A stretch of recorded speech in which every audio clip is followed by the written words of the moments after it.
PV Anwar ഉയർത്തുന്ന ചോദ്യങ്ങൾ നിസ്സാരമായി കാണാനാവില്ല. നിലമ്പൂരിൽ നിന്നും CPM സ്വതന്ത്രനായി 2 തവണ മത്സരിച്ച് ജയിച്ച അൻവർ രാഷ്ട്രീയ പാരമ്പര്യമുള്ള ഒരു കുടുംബത്തിലെ അംഗമാണ്. കോൺഗ്രസ് രാഷ്ട്രീയത്തിൽ നിന്നും ഇടഞ്ഞുമാറിയ അൻവറിനെ ഇരു കൈയും നീട്ടി സ്വീകരിക്കാൻ CPM നേതൃത്വത്തിന് അധികമൊന്നും ആലോചിക്കേണ്ടി വന്നില്ല. മലപ്പുറം ജില്ലയിലെ തങ്ങളുടെ പരാധീനത പരിഹരിക്കാൻ ഏതു രാഷ്ട്രീയ അടവു നയവും സ്വീകരിക്കാൻ CPM നേതൃത്വം മടി കാണിച്ചില്ല. നിലമ്പൂരിൽ നിന്നുള്ള MLA എന്ന നിലയിൽ അൻവർ സർവ്വസ്വീകാരനായി വളരെ പെട്ടെന്ന് തന്നെ മാറുകയും ചെയ്തു. സ്വന്തം വ്യാപാര താൽപ്പര്യങ്ങളും പ്രവാസ ബിസിനസ്സും ഒക്കെ നടത്തുന്ന അൻവറിനെ വാനോളം പുകഴ്ത്താൻ CPM നേതാക്കൾ മടി കാണിച്ചുമില്ല. കഥ മാറാൻ അധികകാലമെടുത്തില്ല. പലവിധ വിഷയങ്ങളിൽ അൻവറിൻ്റേതായ രീതിയിൽ പ്രതികരിക്കാൻ തുടങ്ങിയതോടെ CPMലെ ചില നേതാക്കൾ അസംതൃപ്തരായി തുടങ്ങി. എന്നാൽ മറ്റു ചില നേതാക്കൾ സർവ്വവിധ പിന്തുണയും നൽകി അൻവറിനെ അനുഗ്രഹിച്ചുകൊണ്ടിരുന്നു.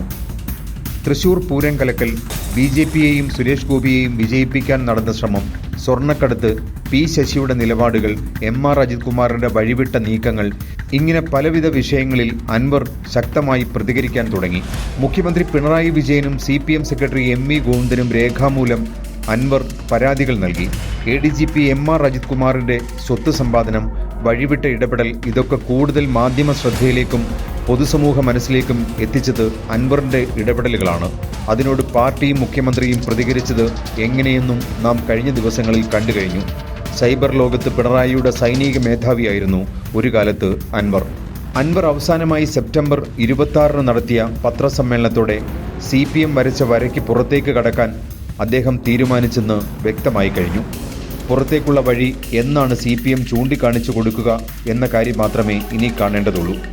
അൻവർ മുഖ്യമന്ത്രിക്കും കുടുംബത്തിനുമെതിരെ ഉയർത്തിയ ആരോപണങ്ങൾ, ശശിക്കും അജിത് കുമാറിനുമെതിരെ ഉന്നയിച്ച ആക്ഷേപങ്ങൾ, ഇതൊക്കെ ഉത്തരം തേടേണ്ട ചോദ്യങ്ങൾ തന്നെയാണ്. അധികാര കേന്ദ്രങ്ങളെ ചുറ്റിപ്പറ്റി ഇടപാടുകൾ നടത്തുന്ന ചില ഉന്നതന്മാരെക്കുറിച്ചും അൻവർ ചില സൂചനകൾ നൽകിക്കഴിഞ്ഞു. ഇതൊക്കെ വരുന്ന ആളുകളിൽ കേരള രാഷ്ട്രീയത്തെ കൂടുതൽ കാലുഷ്യമുള്ളതാക്കുകയും ചെയ്യും.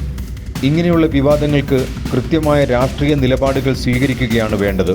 അല്ലാത്തപക്ഷം ജനങ്ങളെ വിഡ്ഢികളാക്കാൻ ശ്രമിക്കുകയാണെന്ന തോന്നലാവും സമൂഹത്തിൽ ഉയർന്നു വരിക. എന്നാൽ കാലവും ചരിത്രവും ജനങ്ങളെ വിഡ്ഢികളാക്കാൻ ശ്രമിക്കുന്നവർക്ക് ചൂണ്ടിക്കാണിച്ചു കൊടുക്കുന്ന ചവറ്റുകുട്ട എല്ലാ ഇടനാഴികളിലും കാത്തിരിക്കുന്നു എന്നതാണ് അനുഭവങ്ങൾ നൽകുന്ന ചരിത്രപാഠം.